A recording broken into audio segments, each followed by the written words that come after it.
Wow, that guy looks super familiar. That's crazy.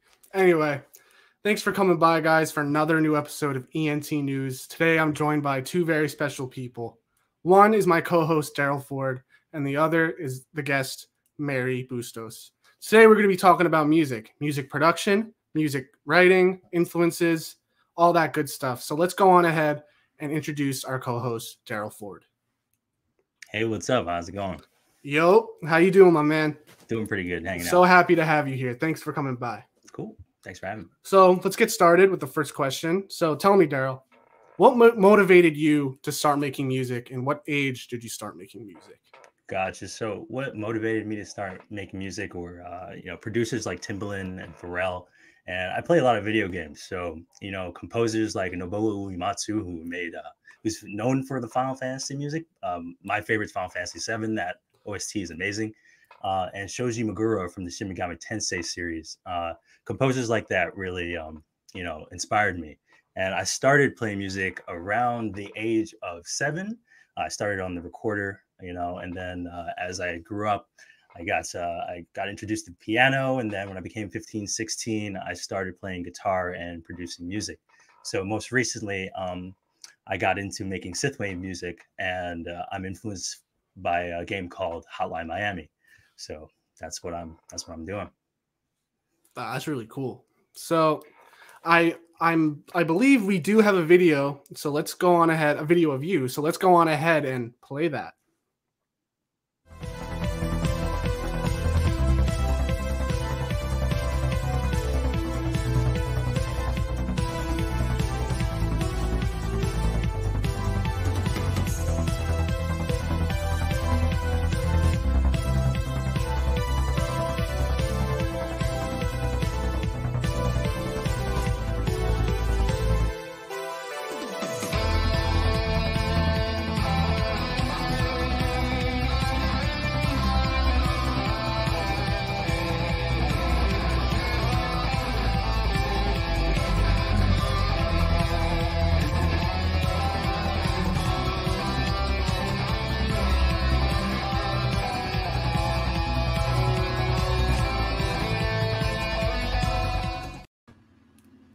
That was awesome, Darrill. Thank you for showing that to us. Appreciate it. So now we're joined by our good friend, Mary Bustos, a.k.a. Celestiiiia.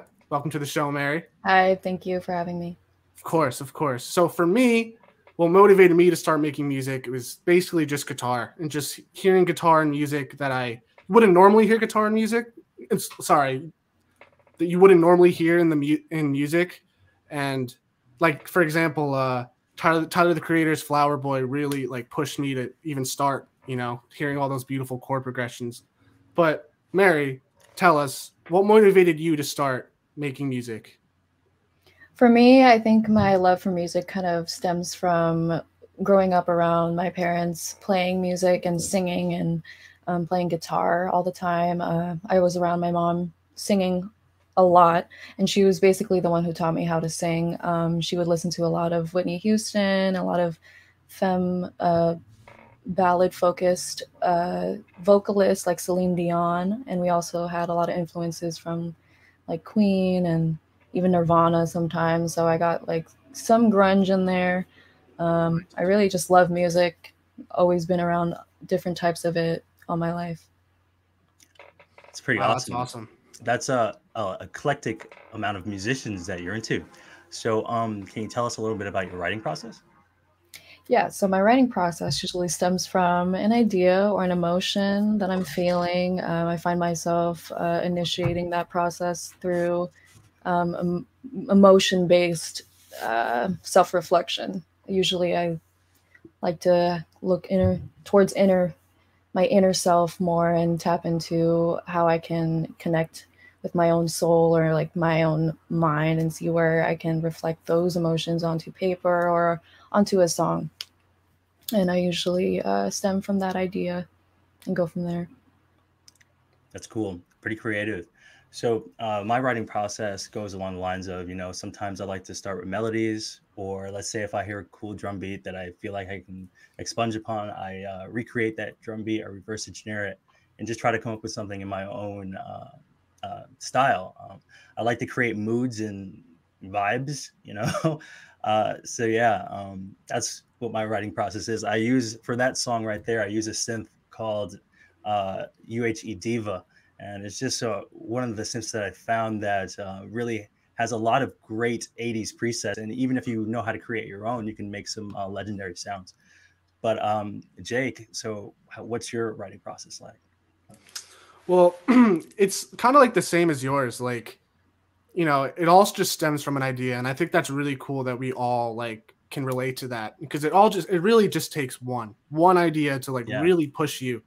And but for me, like, I have like one idea down. It could be a chord progression, a drum track, melody, whatever it may be, and you just got to build from that. Because I lay something down and I just start thinking about drums, melody, keyboards, like all of it at once. It just totally messes me up, and it like kind of just like defers my vision for the song. So just take it one step at a time, and I promise you'll cook up something hot. That's a fact. One step at a time. That's a good. Yeah, that's a good way to say of course. So next question. I think this is a question that I think all of us would love to answer, and we'll start with you, Mary. Where did Celestiiiia come from? Like, tell us about that. So Celestiiiia kind of stems from the theme that my sound ended up developing throughout the years. I started off with the name Akira, which essentially means bright and like shiny and very space-related word. So I kind of had to transition to a name that kind of fit more towards my real name, which is Mary Amwalakbayo Bustos. And I really want to incorporate, you know, my whole entire self into my music, not just a name. So I ended up putting 4 I's in Celestiiiia to represent the 4 initials in my name. And Celestiiiia also means heavenly, bright. So it kind of matched my theme with the sound that I had developed throughout the years. So that's how I came up with it. Wow, that's really cool. Well, for me, Andeo, it's derived from my middle name. Sorry, and which is Angelus. And Angelus means angel in Latin. So I went by Angelus for a little bit, and you know, it turns out it was taken, which was a bummer. But you know, I just looked up angel in the Croatian language, which I'm part Croatian, and I got Andeo, and I thought it stuck. It just stuck. It just was really cool. So what about you? What about you, Darrill? Do you where did you get your name from? Gotcha. So my name is the Legato Fox. So the name legato in classical terms, it means to play music smoothly. So my name is the Smooth Fox, the Legato Fox. So, you know, people call me Legato. If you'd like to call me that, that's cool with me. But yeah, that's where my name comes from. But so Celestiiiia, how do you prepare for shows? For me, preparing for shows looks like a lot of anxiety coping methods and drinking lots of water.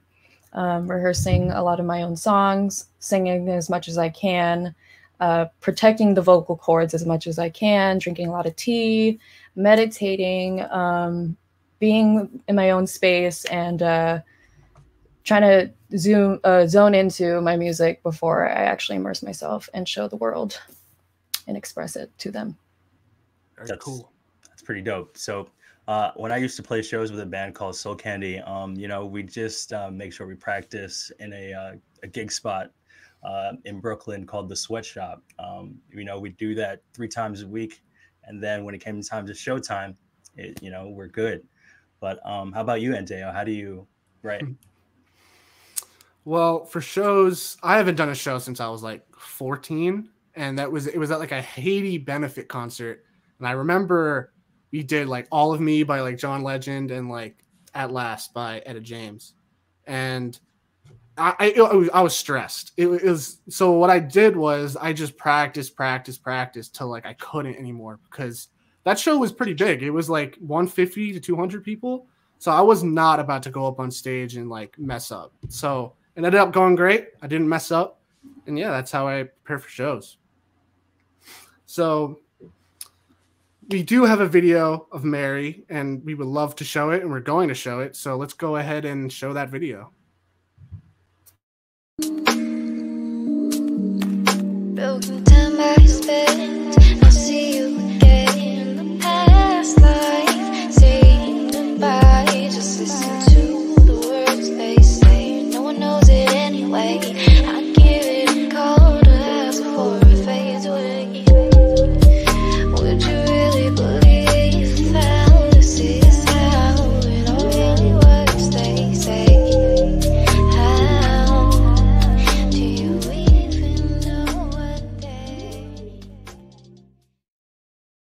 I love that so That's much. awesome. Yeah. Fun fact about that song is that it was produced by a good friend of me and Mary's, Anthony, aka Witchcraft. You should check him out. Anyway, to our last and final question, Mary, do you have any projects coming out in the future? So I actually just released a little sound compilation of recordings and music just recently, actually. It's called Fiesta. It's a little album, I suppose, of just songs that I've been compiling up within the last year or so. It just released, and I'm kind of like, it's kind of in a weird theme. I have like this diary theme with it, so I'm kind of releasing each song to everybody day by day, like a little diary. That's a really cool concept. I definitely back that. For me, I am trying to put an EP out during the summer. I know Mary's going to be on it, so please be on the lookout for that. It's going to be a very good song. I could just feel it in my bones. And what about you, Darrill? You got anything coming out soon? Yeah, I have a synthwave album coming out. It's called Outrun This. You're going to be able to find that on Spotify, Apple Music, all digital streaming platforms. It's going to be EP, 4 songs. It's going to be kind of like what you heard in the top of the show. Yeah, it's coming from me. So thanks. I can't wait for that. I love everything that Darrill makes. I love how you play guitar, man. You guys are so talented. Thank you. Thank you. You as well. You both. Thank you. So that's all the questions I have for today, guys. Thank you so much for coming on. I really appreciate it. Thank you, Darrill, for co-hosting with me. No problem, brother. So that's our episode for today, guys. Thank you so much for watching.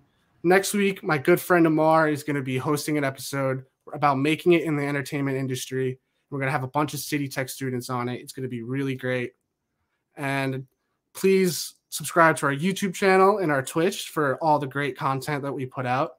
I'm your host, Jake Babich. Thank you for watching. Signing out.